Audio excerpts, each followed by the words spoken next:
Hi all, welcome to ഹൈംസ് academy. നമ്മളുടെ SET എക്സാമിൻ്റെ വളരെ തീവ്രമായിട്ടുള്ള പ്രിപ്പറേഷനിലാണ് നമ്മളെല്ലാവരും. ഇനി ചുരുങ്ങിയ ദിവസങ്ങൾ മാത്രമേ ഉള്ളൂ. അപ്പോൾ ചുരുങ്ങിയ ദിവസങ്ങൾ നമുക്ക് എല്ലാ ടോപ്പിക്സും പഠിക്കാൻ സമയം ഉണ്ടാവത്തില്ല. നമുക്ക് ഏറ്റവും റിപ്പീറ്റഡ് ആയിട്ട് വരുന്ന ഏരിയകൾ കണ്ട് മനസ്സിലാക്കി അതിൽ നിന്നുള്ള ക്വസ്റ്റ്യൻസും മനസ്സിലാക്കി അതിന് കൃത്യമായിട്ട് ആൻസർ ചെയ്യാനായിട്ട് പഠിക്കുക എന്നുള്ളതാണ് വളരെ ഇമ്പോർട്ടൻ്റ് ആയിട്ടുള്ളൊരു കാര്യം.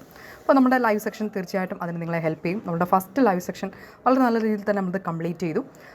നിങ്ങൾക്കത് കൂടിയവർക്കറിയാം നിങ്ങൾക്ക് എത്രമാത്രം യൂസ്ഫുൾ ആയിട്ടുണ്ട് എന്നുള്ളത്. അപ്പോൾ നമ്മളുടെ സെക്കൻഡ് ലൈവ് സെക്ഷൻ നാളെ മോർണിംഗ് ആയിരിക്കും. അപ്പം അത് നമ്മൾ പൂർണ്ണമായിട്ടും കവർ ചെയ്യുന്നത് നമ്മളുടെ ഇന്ത്യൻ കോൺസ്റ്റിറ്റ്യൂഷനാണ്. നമുക്കറിയാം അതും ഒരു 5 ക്വസ്റ്റ്യൻസ് നമുക്ക് മിനിമം കിട്ടുന്ന ഒരു ഏരിയയാണ് ഇന്ത്യൻ കോൺസ്റ്റിറ്റ്യൂഷൻ എന്ന് പറയുന്നത്. അപ്പോൾ അത്രയും നമുക്ക് എങ്ങനെ ആയാലും അത്രയും ക്വസ്റ്റ്യൻസും കവർ ചെയ്ത് കിട്ടുന്ന രീതിയിലുള്ള ഒരു ക്ലാസ്സാണ് നമ്മൾ അറേഞ്ച് ചെയ്തിരിക്കുന്നത്. ദെൻ അതിൽ നിന്നുള്ള പ്രീവിയസ് ഇയർ ക്വസ്റ്റ്യൻസും നമ്മൾ ഡിസ്കസ് ചെയ്യും. അപ്പോൾ നമ്മുടെ ഒരു ക്ലാസ്സിന് നമുക്ക് 100 രൂപയാണ് നമ്മൾ ചാർജ് ചെയ്യുന്നത്. അപ്പോൾ നമ്മൾ ഓരോ ദിവസവും നമ്മൾ ഏതൊക്കെ ടോപ്പിക്കുകളാണ് എന്നുള്ളത് കൃത്യമായിട്ട് യൂട്യൂബിൽ അപ്ലോഡ് ചെയ്യുന്നതായിരിക്കും. അപ്പോൾ നിങ്ങൾക്ക് ആവശ്യമുള്ള ക്ലാസ്സുകൾ നിങ്ങൾ അറ്റൻഡ് ചെയ്യുക. അപ്പം കൂടുതൽ ഡീറ്റെയിൽസ് എന്തെങ്കിലും അറിയണമെന്നുണ്ടെങ്കിൽ ഈ ഒരു കാണുന്ന നമ്പറിൽ വാട്സപ്പ് ചെയ്യാം. Thanks for watching.